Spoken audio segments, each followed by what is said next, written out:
একজন খুনের আসামির দেশ থেকে পালিয়ে যাওয়া। আসলে হ্যাঁ, এটাই হচ্ছে আসলে না সবকিছু না না সবাই না না না করলেও না, না, দোষ জনাব তো হারুনুর রশিদ, পুলিশেরই হবে, জনাব হারুনুর রশিদ, দোষ পুলিশের। আপনার জন্য আমাদের সময় কমে যাচ্ছে। আপনার জন্য আমার একটা প্রশ্ন আছে, এটা আসলে দর্শকদের অনেকের প্রশ্ন, যে জনাব হারুনুর রশিদ স্পেসিফিকলি আপনি এখানে আসছেন বলে প্রচুর দর্শক, এখন আমাদের 18,000-এর বেশি দর্শক দেখছেন, প্রচুর দর্শক বিভিন্ন রকম মতামত পাঠাচ্ছেন। আমি কমন একটা মত আপনাকে বলছি যে জনগণ বা যারা এখানে প্রশ্ন করছেন দেখছেন, তারা জানতে চাইছেন দেশের বাইরে আপনার জমি জিরাত টাকা পয়সা সম্পত্তি এগুলি আছে কিনা, থাকলে সেগুলি কিরকম পরিমাণে, এবং থাকলে আমাদের সেগুলি বলবেন কিনা। অনেকের ধারণা আপনার কয়েকশো কোটি টাকা আছে, না, কেউ কেউ তো শোনেন, জোর শোনেন, দিয়ে বলেন শোনেন। মার্কিন যুক্তরাষ্ট্রে আপনার 100 কোটি টাকা সম্পদ রয়েছে। শোনেন শোনেন, এটা তো আপনি আপনি খুব ভালো বাহিরে থাকেন, আপনি হুম, এটা ভালো বুঝেন। আমি যখন 2018 সালে গাজীপুরের এসপি ছিলাম, তখন হঠাৎ করে একটা নিউজ আসলো কি, যে হারুনের ওয়াইফ মার্কিন যুক্তরাষ্ট্রে 1523 কোটি টাকা এফবিআই এর হাতে আটক। তাহলে হুম, মার্কিন যুক্তরাষ্ট্রে এফবিআই এর হাতে আটক হলে বাংলাদেশের কনসুলার এম্বাসি থেকে শুরু করে বাংলাদেশের গোয়েন্দা সংস্থা কেউ জানবে না, হুম, শুধুমাত্র ওই লন্ডন ভিত্তিক একটা পত্রিকাই জানবে। হুম, আর আমার আমার বিষয় এটা হলো একটা কথা। আরেকটা বিষয় হচ্ছে, সেখানে যদি আমার তথ্য তার কারো থেকে থাকে, হুম। তারা স্পেসিফিক তো বলবে যে হারুনের আমেরিকাতে বা লন্ডনে ওই বাড়িটা হারুনের। আজ পর্যন্ত কি বলতে পারছে? কেউ না, আপনি বলতে পারে নাই। আপনি অনেক কিন্তু ওই স্মার্ট, যে তাই ওই পারে যে নাই। ধারণা, কিন্তু নাও, আমি তো আমার বিরুদ্ধে বলছে 2023 সালে হুম, 18 সালে নির্বাচনের পূর্ব মুহূর্তে যে হুম, হারুনের এত কোটি টাকার সম্পত্তি এফবিআই এর হাতে আটক। এফবিআই এর হাতে আটক, এফবিআই টা কি এটাও জানে না। আর হুম, আটক হলে কি হয়, আমি হারুন বাংলাদেশে তথ্য জানবে না। তাহলে আমি হারুন বাংলাদেশে বিভিন্ন জায়গায় চাকরি করছি, যদি আমেরিকাতে 10 লক্ষ বাঙালি থাকে, একটা বাঙালি তো বলতে পারতো যে হুম, হারুন এই জায়গায় থাকে, এই বাড়িটা হারুনের। তাই কেউ জানতে পারলো না। এইভাবে মন গড়া ভাবে অনেকে অনেক বক্তব্য দেয়। এই যেভাবে মন গড়া ভাবে বলে বেনজির সাহেবের সাথে আমার খুব দ্বন্দ্ব, হুম, যেভাবে বলে যে আমার বিভিন্ন বিষয়গুলিতে যখন আমি যখন দেখেন, আমি একটা কথা বলি আপনাকে, বলি আপনার সাথে আমার কথা হুম, হয়েছে হুম, কিছুদিন আগে, যে আমি হল্যান্ডে গেলাম। এই হুম, কথাটা একটু কাইন্ডলি শুনেন আপনি। কিছুদিন আগে হল্যান্ডে গেলাম, হল্যান্ড থেকে আমি কিন্তু জার্মানে বার্লিনে গেলাম। হুম, কত তারিখ? সেখানে 20 তারিখ গেলাম, 21 তারিখ আমি বার্লিনে গেলাম। সেখানে 19 তারিখে নিউজ আসলো যে হারুন মার্কিন যুক্তরাষ্ট্রের সম্পত্তি পাহারা দিচ্ছে। এটা আপনি তো সাক্ষী যে হুম, আমি আমি 19, 20, 21 কোথায় ছিলাম। রাইট। তাহলে এই যে মিডিয়াতে একটা পেজে লেখলো আমি মার্কিন যুক্তরাষ্ট্রে পাহারা দিচ্ছি, এটা কি মিথ্যা না? যে না, এইভাবে মন গড়া গল্প বলছে না, এই মন ওকে, গড়া ফাইন, গল্প বললেই তো ফাইন, হবে না। Fine, fine, fine, fine. আপনার বিদেশে কোনো টাকা আছে কিনা? সৌদি আরব, মালয়েশিয়া, আমেরিকা, ইউরোপ? আমার টাকা, আমার টাকা যদি থাকেই, তা হুম, আমি তো বলবোই আমার টাকা নাই। ওকে। আওয়ামী লীগ ক্ষমতা থেকে চলে গেলে আপনাকে দেশ থেকে চলে যেতে হবে কিনা, বা দেশ থেকে আপনি চলে যাবেন কেন? কিনা? আমি বাংলাদেশের একজন পুলিশ কর্মকর্তা। আমি হুম, যোগ্যতার ভিত্তিতে বিসিএস পরীক্ষা দিয়ে পুলিশে এসেছি। হুম, আমি এই যাবৎ ফলে যতগুলি আমি আমি আমার চাকরিকালীন সময়ে হুম, আমি কখনো কোনো বিষয়ে আমি আমার আইনকে প্রাধান্য দিয়েছি, আমার সিআরপিসি হুম, পিআরবি কে প্রাধান্য দিয়ে কাজ করেছি। আমি হুম, সাধারণ মানুষের পাশে কাজ করছি। আমাকে চলে যেতে হবে কেন? আমি হুম, আমার সঠিক কাজটাই করছি। সঠিক কাজটা করতে গিয়ে আমি সকলের মন জয় করতে পারি না হয়তোবা, হুম, সে কারণে কেউ কেউ আমার প্রতি মনে কোনো থাকতে পারে। বাট হুম। আমি কিন্তু আমার সঠিক কাজটাই করছি এবং মানুষকে প্রতিদিন আমি সেবা দিচ্ছি। আমি আজকে এই লাস্ট প্রশ্ন, যাবৎকালে ঢাকা লাস্ট শহরে প্রশ্ন, যত লাস্ট প্রশ্ন। আমরা, মানে আমি বলে না, বাংলাদেশের মানুষ, কামাল ভাই সাক্ষী দিবেন যে বাংলাদেশের মানুষ, আপনি যখন এসপি তখন থেকে আপনাকে সবাই জানেন, সবাই চেনেন, সবাই অনেক ক্ষমতাধর মনে করেন। বাংলাদেশে অনেকে এসপি আছেন, আপনার ব্যাচেই হয়তো 300 জন ছিলেন, 300 জনের মধ্যে 200 জন এসপি হয়েছেন, তারপরও আরো অনেকে এই ডিআইজি হয়েছেন। আপনার নামটা আমরা সবচেয়ে বেশি শুনেছি কিনা, কামাল ভাই? আপনার কাছে কি মনে হয়? মানে আমি কি না, শুধু আমার ব্যাচের, এর এর হ্যাঁ, কি এই কারণ? কথাটা মানে আপনি সবচেয়ে সবচেয়ে পরিচিত, মানে আপনি পুলিশের মধ্যে লিওনেল মেসি, এর কারণ কি? আ- এই কারণটা হচ্ছে যে এটা And there একটা is no একটা কথা Ronaldo আপনি মনে, even. না না, আপনি আপনি একটা কথা, সবাই তো খালেদ মহিউদ্দিন হয় না, সবাই তো মাসুদ কামাল হয় না, সবাই হয় মাসুদ কামাল, সবাই খালেদ হুম, মহিউদ্দিন হয় না। তা আমি হারুন আজকে হুম, 2001 সাল থেকে আপনি যেটা হুম, বলেছেন, আমি হুম, কেন আলোচনায় আসি, আমি 2001 সালে চাকরি করতে আসলাম। হুম, আসার পরে আমি হয়তো আমার ব্যক্তি জীবনে আপনি জানেন, আমি হুম, ছাত্র জীবনে সবাই কোনো না কোনো দল করতেই পারে, আমি একটা দলের সাথে সম্পৃক্ত ছিলাম। কিন্তু যখন আমি চাকরিতে আসলাম, আসার পরে আমার চাকরি থেকে আমাকে বিদায় করে দেওয়া হলো। আমার কি হুম, অপরাধ ছিল? আমি তো চাকরিটাই করতে পারলাম না। আমি 2008 সালে আবার চাকরিতে আসার পরে আমি ঢাকা শহরে যতগুলি গুরুত্বপূর্ণ ঘটনা আছে, প্রত্যেকটি ঘটনার সাথে কোনো না কোনো আমি কাজ করেছি। হুম, কাজ হুম, করার কারণে আমি বিভিন্ন জায়গায় আমি আমার অবস্থান পরিষ্কার করেছি। মানুষ, আমি সাধারণ মানুষ, আমি খেতে খাওয়া মানুষ। আমার বাড়ি হলো গ্রামে, আমি হাওর থেকে এসেছি। যেহেতু হুম। হাওর থেকে এসেছি, আমি হাওরের জীবনযাত্রার সময় অবগত আছে।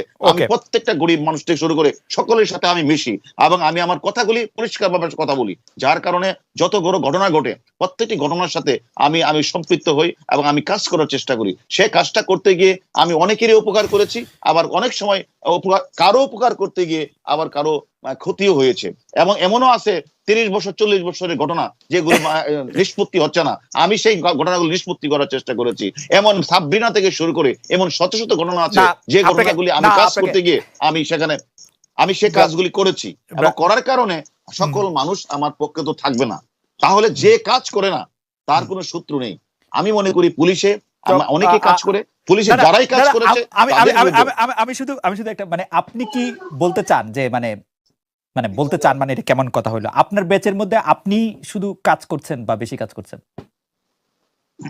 এটা অনেকে আছে ইন্ট্রোভার্ট, অনেকে এক্সট্রোভার্ট। আমি হয়তো কাজ করি, অনেকের সাথে আমি মিশি। আমি শেষ করি একটু। আমি কাজ করি শুধু না, আমি একদিকে আমি পুলিশ সার্ভিসের জেনারেল সেক্রেটারি ছিলাম, আমি আমার জেলার আমি প্রেসিডেন্ট ছিলাম অনেকদিন যাবত, এখনো আমি 6 জেলার সেক্রেটারি দায়িত্ব পালন করছি, বিভিন্ন সামাজিক অনুষ্ঠানে আমি যোগদান করি। আপনি কি বর্তমান মহামান্য রাষ্ট্রপতির লোক? আপনি ভালো কথা বলেছেন, আপনি একটা ভালো কথা বলেছেন। মহামান্য যে বর্তমান রাষ্ট্রপতি, ওনার বাড়ি হলো আমার গ্রামের পাশের গ্রাম। ওনাকে আমরা বারবার ভোট দিয়ে নির্বাচিত করি। উনি পাশে একজন এমপি। উনি আমার কাছে রাষ্ট্রপতি না, উনি আমার কাছে আমার একজন প্রতিবেশী, উনি আমার কাছে একজন এমপি, উনি আমার কাছে আমার অভিভাবক। সে অভিভাবক হিসাবে উনি আমাদেরকে চিনে, এই চিনাটা তো কোনো অপরাধ না। উনি আমাকে চিনে, আমাদেরকে এলাকার ওনার একজন ভোটার হিসাবে উনি আমাকে চিনেন, আমাদের বাড়ি ঘরের সবাইকে চিনেন। সেই হিসাবে যেটুকু যদি একটা রাষ্ট্রপতির বাড়ি যদি রাজশাহী হতো, একটা রাষ্ট্রপতির বাড়ি যদি সিলেট হতো, সেটা আমার সাথে তো অয়েল কানেকশন হতো না। যেহেতু ওনার বাড়ি আমার পাশের গ্রাম, এখন উনি একজন বাংলাদেশের মহামান্য রাষ্ট্রপতি। উনি রাষ্ট্রপতি তো পরে হয়েছেন, কিন্তু ওনার সাথে আমরা সবসময় এমপি নির্বাচন শুরু করে সবসময় ছিলাম। সেই কারণে উনি আমাদের ভালো জানেন, ভালো চিনেন। আমার মনে হয় আমরা জনাব হারুনুর রশিদকে অনেক ধন্যবাদ দিতে পারি। এই মুহূর্তে 10,000-এর বেশি লোকজন আমাদেরকে দেখছেন, তো তাদের মধ্যে মানে আমি তো আপনাদের কথা শুনতে শুনতে একটু মন্তব্য দেখছি, অনেকেই এই মন্তব্য করছেন।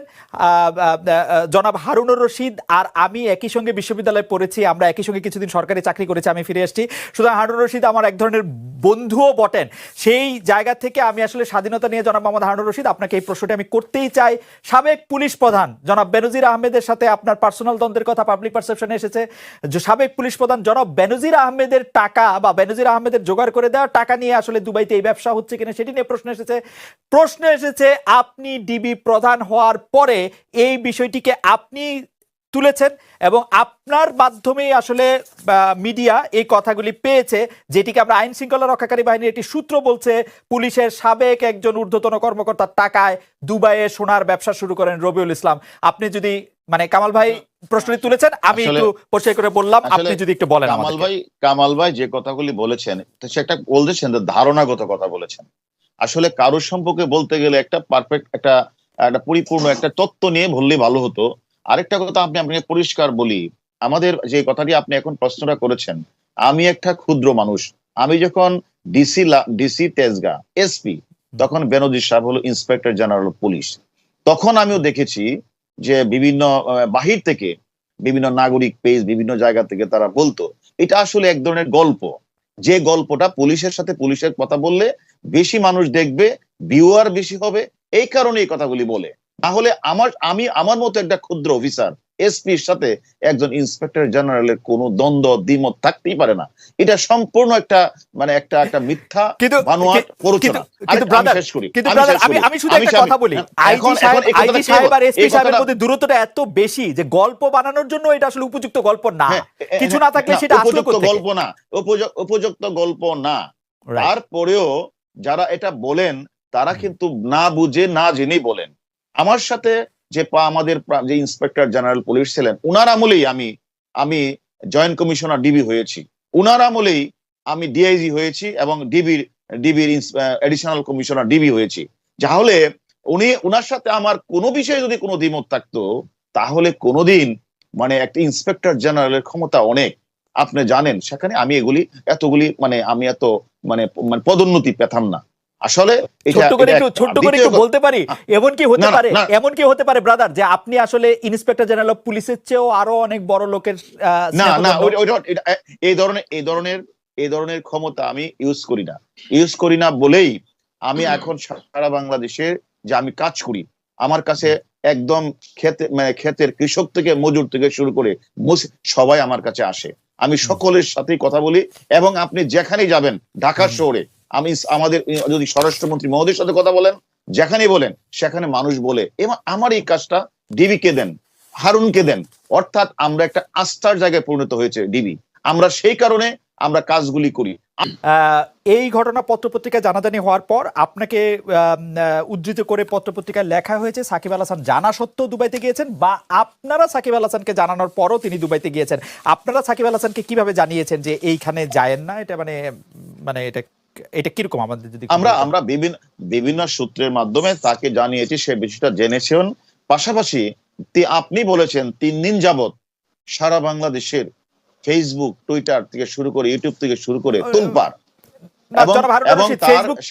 তোলপাড় হোক, আমি জানতে চাইছি যে আপনি এখানে বলেছেন, আপনাকে আমি উদ্ধৃত করছি, তারা সেখানে হাজির হয়েছেন এবং জানার পরও মানে আমরা তাদেরকে অবগত করার পর, আপনি সাকিব আল হাসানকে উদ্দেশ্য করে বলেছেন আমরা তাদেরকে অবগত করার পরও তারা দুবাই গিয়ে আরব খানে, আপনারা কি জানিয়েছেন?